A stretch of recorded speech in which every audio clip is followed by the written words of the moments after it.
আমরা আজকে কথা বলবো দ্বীনের উপর বা ইসলামের উপর অটল থাকা। ইসলামের উপর অটল থাকা মানে প্রতিষ্ঠিত থাকা। আমরা আমাদের যে ঈমান আল্লাহ রাব্বুল আলামিন দান করেছেন, আমাদের ঈমান মুহূর্তে আসে মুহূর্তে যায়, সকালে আসে বিকালে কথা বলেন যায় না। আমরা নিজের স্বার্থকে বেশি প্রাধান্য দিই, ইসলামকে বেশি প্রাধান্য দেই না। আমরা নিজের মতকেই বেশি প্রাধান্য দেই, ইসলাম কি বলছে সেটাকে বেশি প্রাধান্য দেই না। অথচ আমার দায়িত্ব, আমি যখন ঈমান গ্রহণ করেছি, আমার উপর ফরজ হয়ে গেছে ঈমান গ্রহণ থেকে শুরু করে মৃত্যু পর্যন্ত যতক্ষণ আমি বেঁচে থাকবো দুনিয়ার জমিনে, সব কিছুর উপরে আমাকে ইসলামকে প্রাধান্য দেয়া লাগবে। ভুল বললাম? সব কিছুর উপরে কি প্রাধান্য দিতে হবে? ইসলামকে। আর আমি ইসলামকে প্রাধান্য দেওয়ার অর্থ হচ্ছে ইসলামের যাবতীয় আইন কানুন নিয়ম সব কিছু আমি মেনে নিব, হোক সেটা আমার স্বার্থের মধ্যে, হোক সেটা স্বার্থের বাইরে, হোক সেটা আমার জন্য উপকারী, হোক সেটা আমার জন্য অপকারী। কিন্তু ইসলাম যে সিদ্ধান্ত দিছে, বুঝতে হবে এটা তাৎক্ষণিক আমার জন্য অপকারী হলেও এটা সর্বসাকল্যে সামগ্রিকভাবে এটার মধ্যে আমার জন্য উপকার নিহিত আছে। সাময়িকভাবে আমি হয়তো মনে করি এটা আমার জন্য তেমন কোনো কাজের না, কিন্তু আসলে এর ভিতরেও কল্যাণ, কথা বলেন, আছে না নাই? সব কল্যাণ আল্লাহ রাব্বুল আলামিনের পক্ষ থেকে আসে, সব কল্যাণও আল্লাহ রাব্বুল আলামিনের পক্ষ থেকে। কি জন্য? বান্দাকে পরীক্ষা করার জন্য। আপনি যখন ইসলামের উপর অটল থাকবেন, থাকার চেষ্টা করবেন, বিপদ তখন আপনার উপর একটু বেশি আসবে। আসলে স্পষ্ট হাদিস, আল্লাহ যেই ব্যক্তির মঙ্গল চায় তাকে একটু বেশি পরীক্ষা করে। সুবহানাল্লাহ বলবেন না? আল্লাহ কিন্তু সবার মঙ্গল চায় না, যার মঙ্গল চায়। আল্লাহ জান্নাত আটটা বানায়া দিছে, সবাই জান্নাতে আসো এই ব্যবস্থা আল্লাহ রাখছে, সবাইকে সতর্ক করার জন্য আসমানি কিতাব দেয়া দিছে। কিন্তু এর পরেও, এত কিছুর পরেও সবার মঙ্গল আল্লাহ চান না। যাকে চান, যত বেশি চান তার তত বেশি ইমানি পরীক্ষা। নবীদের ইমানি পরীক্ষার সাথে আমাদের ইমানি পরীক্ষার মিল আছে নেই? কথা কয় না। নবীদের যে ইমানি পরীক্ষা, ওই ইমানি পরীক্ষার সাথে আমাদের ইমানি পরীক্ষার কোনো মিল। তারা আল্লাহর যত কাছের, ইমানি পরীক্ষা তাদের তত বেশি। কথা বলেন। আল্লাহ রাব্বুল আলামিনের কাছের আমার আপনার চেয়ে নবীগণ, কিন্তু ইতিহাস পর্যালোচনা করলে দেখা যায়, কোরআন সুন্নাহ পর্যালোচনা করলে দেখা যায় তাদের ইমানি পরীক্ষা আমার আপনার চেয়ে কম না বেশি ছিল? বেশি ছিল না? বেশি ছিল। আল্লাহ রাব্বুল আলামিন আদেশ দিলেন সূরা হুদ আয়াত নাম্বার 112, সূরা হুদ আয়াত নাম্বার 112। একবার শুরুতে আল্লাহ বললেন ফাস্তাকিম কামা উমিরতা। কি বললেন? ফাস্তাকিম কামা উমিরতা, ইসলামের উপর প্রতিষ্ঠিত থাকো, অবিচল থাকো, অটল থাকো, যেভাবে তোমাকে আদেশ করা হয়েছে। কি করা হয়েছে? যেভাবে তোমাকে। কি বুঝালো? আল্লাহ রাব্বুল আলামিন আদেশ দিলেন ইসলামের উপর অবিচল থাকো, যেভাবে আদেশ করা হয়েছে। অর্থাৎ ইসলামের আইন কানুনগুলা যেভাবে তোমাকে শিক্ষা দেওয়া হয়েছে, যেভাবে বাতলানো হয়েছে, যেভাবে তোমাকে মানতে হবে, এই কথাটা যেভাবে বলা হয়েছে ওইভাবেই মানো। এর নাম ইসলামের উপর প্রতিষ্ঠিত থাকা। এর নাম কি? আমি আর আপনি সবাই বলে ইসলাম মানি, আমি মুসলিম, কিন্তু আসলে ইসলামের আইন কানুনগুলা কিছুই মানি না। তাহলে আসলেই কি আমি আর আপনি মুসলিম থাকতে পারি? থাকার সুযোগ আছে? আল্লাহ আদেশ দিলেন ইসলামের সকল বিধিবিধান মানো। যদি মানো তাইলে তুমি ইসলামের উপর প্রতিষ্ঠিত আছো, আর না হলে ইসলামের উপর প্রতিষ্ঠিত নাই। কথা বলেন, ইসলামের উপর কি নাই? প্রতিষ্ঠিত নাই। এজন্য আল্লাহ আদেশ দিলেন ফাস্তাকিম, অধিষ্ঠিত থাকো, প্রতিষ্ঠিত থাকো, অটল থাকো, অবিচল থাকো, কামা উমিরতা, যেভাবে তোমাকে আদেশ করা হয়েছে। এবার একটু আসেন কথায়। সূরা ফুসসিলাত, এই সূরার আরেক নাম সূরা হামিমাস সাজদা, 6 নম্বর আয়াত, মাঝামাঝি অংশ। আল্লাহ রাব্বুল আলামিন বললেন ইলাহুকুম ইলাহু ওয়াহিদ, তোমার জন্য ইলাহ একজন। তিনি কে? কথা বলে না। তোমার জন্য ইলাহ কয়জন? একজন, তার নাম আল্লাহ। খেয়াল করেন, এই যে আল্লাহ রাব্বুল আলামিন বললেন, সেই ইলাহর প্রতি মনোযোগ দাও, সেই ইলাহর আদেশ মানো যিনি এক। ফাস্তাকিমু ইলাইহি, সুতরাং তার দিকেই ধাবিত হও, তিনি যেটা বলছেন, যেটা করার নির্দেশ দিয়েছেন সেটাই করো, যেটা বাদ দিছেন এটা বাদ দিয়ে দাও। ইসলামের উপর অবিচল থাকো, তোমার দুঃখে সুখে বিপদে ভালো মন্দে যখন তুমি যেভাবেই থাকো না কেন, খেয়ে থাকো না খেয়ে থাকো, তুমি সদা সর্বদা কি করো? আল্লাহ রাব্বুল আলামিনের উপরে, ইসলামের উপরে কি থাকো? অবিচল থাকো। কার আদেশ? আল্লাহর আদেশ। ওয়াস্তাগফিরহু, এবং তার কাছেই ক্ষমা প্রার্থনা করো। সূরা ফুসসিলাত আয়াত নাম্বার 6 মাঝামাঝি অংশ। এবার দেখেন, ইসলামের উপর আমরা এখন আর প্রতিষ্ঠিত থাকি না, বরঞ্চ ইসলামকে আমরা নিজের কাজে অনেক সময় ব্যবহার করি। কথা বলে না?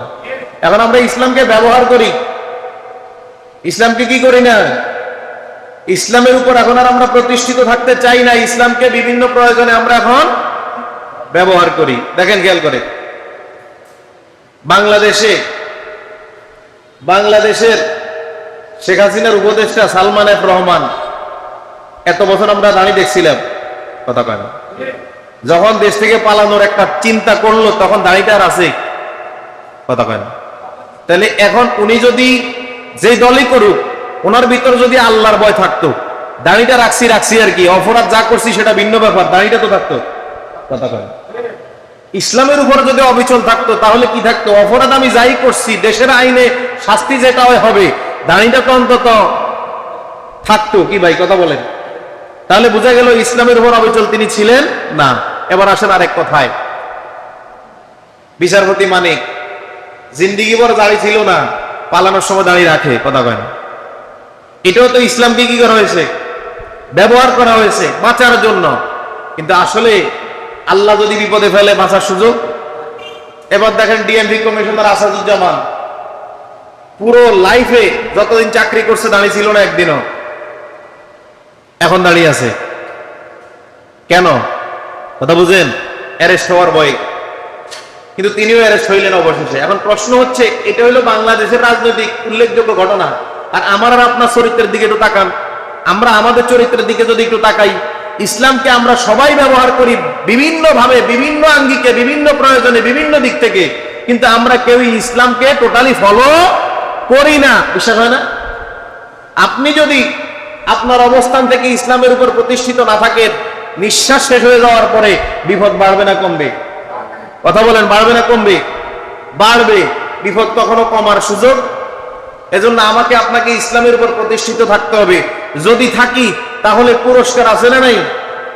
কথা বলেন, আছে না নাই? সূরা হামিমা সাজদা আয়াত নাম্বার 30 থেকে 32 আল্লাহ রাব্বুল আলামিন বললেন, ইন্নাল্লাযীনা ক্বালু রাব্বুনাল্লাহ। আল্লাহ রাব্বুল আলামিন ঘোষণা দিলেন, নিশ্চয়ই যারা বলে আমার রব একমাত্র আল্লাহ। কি বলে? আমার রব। যে ব্যক্তি এটা ঘোষণা দেয়, ইন্নাল্লাযীনা ক্বালু রাব্বুনাল্লাহ, যেই ব্যক্তি এই কথা ঘোষণা দেয় আমার রব একমাত্র আল্লাহ। এরপরে আল্লাহ রাব্বুল আলামিন বললেন, ইন্নাল্লাযীনা ক্বালু রাব্বুনাল্লাহ সুম্মা ইসতাকামু। এরপর বলছে, যদি কোনো ব্যক্তি এই কথার উপর অটল থাকে, আল্লাহকে রব বলে মেনে নেয়, নিঃশ্বাস যতদিন আছে, মৃত্যু যতদিন তাকে স্পর্শ না করে, অর্থাৎ মৃত্যু পর্যন্ত ওই ব্যক্তি যদি বলে যে হ্যাঁ আমি এর উপরেই ঈমান এনেছি, আল্লাহর উপরে, এই ইসলামের যাবতীয় হুকুম আহকাম মানবো, কোনো ব্যক্তি যদি এরা চিন্তা করে, আল্লাহ রাব্বুল আলামিন বললেন, যদি কোনো ব্যক্তি চিন্তা করে, এক নম্বরে ঘোষণা দিল কি? তার রব। কথা বলেন, তার রব। এরপরে এটার উপরে কতদিন প্রতিষ্ঠিত থাকবে? মৃত্যু পর্যন্ত। সুম্মা ইসতাকামু তাতানাজ্জালু আলাইহিমুল মালাইকা। আল্লাহ রাব্বুল আলামিন বলতেছেন, ওই ব্যক্তির কাছে অসংখ্য অগণিত ফেরেশতা চলে আসে। এত আস্তে। নবীদের কাছে ফেরেশতারা আসছিল, নবীদের কাছে আসছিল আসমানি কিতাবে রহিনিয়া, আসছিল না? তা আমার আপনার কাছে তো রহিনিয়া আসে নাই। আমার আপনার কাছে ফেরেশতা আসবে যদি আমি আর আপনি এই কাজের কাজী হইতে পারি। আল্লাহ রাব্বুল আলামিন বললেন, তাতানাজ্জালু আলাইহিমুল মালাইকা, আল্লাহর পক্ষ থেকে ওই ব্যক্তির কাছে ফেরেশতা আসবে, এসে বলবে, আল্লাহ তাখাফু, ভয় করো না, ওয়ালা তাহজানু, চিন্তাও করো না। তোমার কোনো ভয় নেই, তোমার কোনো কি নেই? সুবহানাল্লাহ বলবেন না? ফেরেশতা আপনাকে বলবে, কিন্তু আপনি ফেরেশতার কথা হয়তো শুনেন না। কি? ফেরেশতার কথা কি শুনেন না, দেখেন না ফেরেশতাকে, কিন্তু আল্লাহ ঘোষণা দিচ্ছেন যদি প্রতিষ্ঠিত থাকতে পারেন ইসলামের উপরে তাহলে আল্লাহ পুরস্কার দিবেন। আসমান থেকে ফেরেশতা এসে বলবে তোমার কোনো ভয় নাই, তোমার কোনো চিন্তাও নাই। আল্লাহ রাব্বুল আলামিন বললেন ওয়াবশিরু বিল জান্নাতিল্লাতী কুনতুম তুআদুন, ফেরেশতারা এসে বলবে তোমার জন্য জান্নাতের সুসংবাদ। সুবহানাল্লাহ, তো আসতে তোমার জন্য জান্নাতের সুসংবাদ। ফেরেশতারা এসে বলবে কি তোমার কোনো ভয় নাই, চিন্তাও নাই, তোমার জন্য জান্নাতের সুসংবাদ। কারণ কি? ইন কুনতুম তুআদুন, কারণ আল্লাহ রাব্বুল আলামিন তোমার জন্য জান্নাতের ওয়াদা করছে। কি করছে? কি করছে?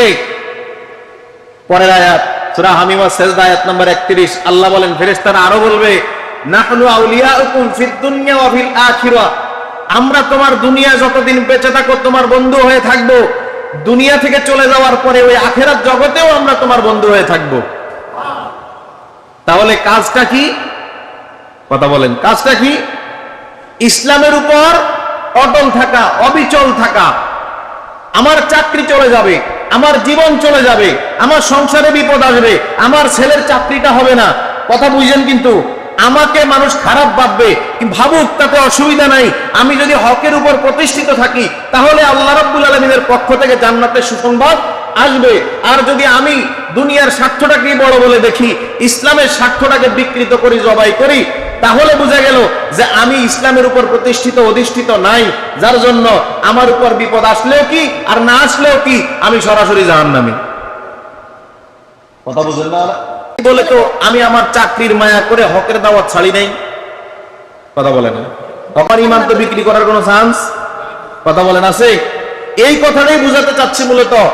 আপনাকেও অনেক লোক সমাজে খারাপ ভাববে যদি আপনি হকের দাওয়াত দেন, যদি হক কথা বলেন, যদি হক পথে থাকেন। এরপর আপনাকে থাকতে হবে যদি আপনি পরকাল আশা করেন।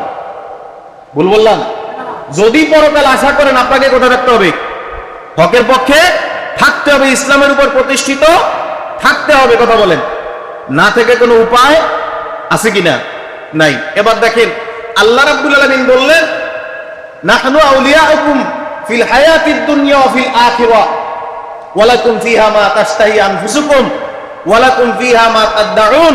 ফেরেশতারা বলবে দুনিয়ায় তোমার আমরা বন্ধু, পরকালেও, কথা কয় না, পরকালেও বন্ধু। এরপরে আসেন আল্লাহ রাব্বুল আলামিন কি বলেন? জান্নাতে তোমরা যা চাইবে তাই পাবে। কথা কয় না, যা চাইবে। দুনিয়া তো আল্লাহর কাছে আমরা অনেক কিছুই চাই, সবকিছু কি পাই? কথা বলেন, সবকিছু পাই না। কিন্তু আল্লাহ ওয়াদা দিচ্ছেন যদি ইসলামের উপর অধিষ্ঠিত প্রতিষ্ঠিত থাকো তাহলে আল্লাহই তোমাকে জান্নাতও দিবেন, এর ভিতরে যা আছে নিয়ামত তা তো দিবেনই। যা চাইবা, যা প্রত্যাশা করবা, আবদার করবা, অনুরোধ করবা, আল্লাহ সব কিছু রাখবেন। সূরা আহকাফ আয়াত নাম্বার 13-14, সূরা আহকাফ আয়াত নাম্বার 13-14 আল্লাহ রাব্বুল আলামিন বলেন ইন্নাল্লাযীনা ক্বালু রাব্বুনাল্লাহু সুম্মা ইসতাকামু।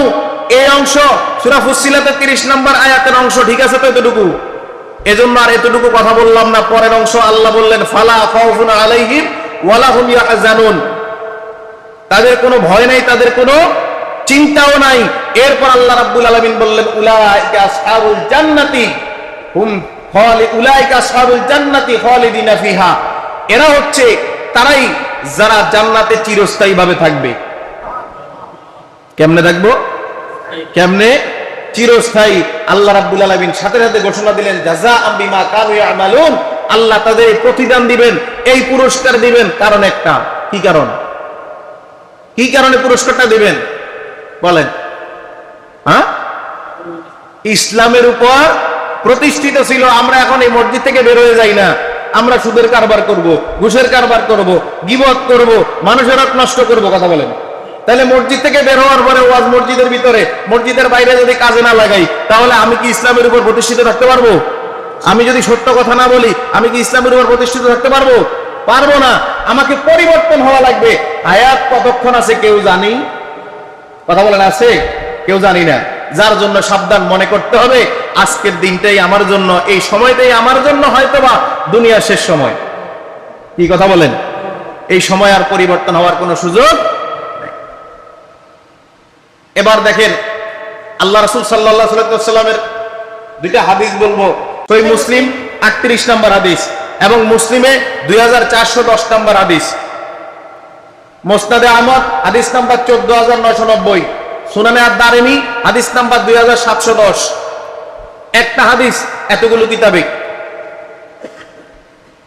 ইবনে মাজাহ 3972 নম্বর হাদিস। কি বলছে দেখেন, আন সুফিয়ান ইবনে আব্দুল্লাহ রাদিয়াল্লাহু তাআলা আনহু قال قلت يا رسول الله সাল্লাল্লাহু আলাইহি সাল্লাম, হযরত সুফিয়ান ইবনে আব্দুল্লাহ বলেন, আমি আল্লাহ রাসূল সাল্লাল্লাহু আলাইহি ওয়াসাল্লামকে বললাম, কি বললাম, কুল্লি ফিল ইসলামি কাওলান, নবী ইসলামের উত্তম কথাগুলো আপনি আমাকে বলে দেন। কি বলছে?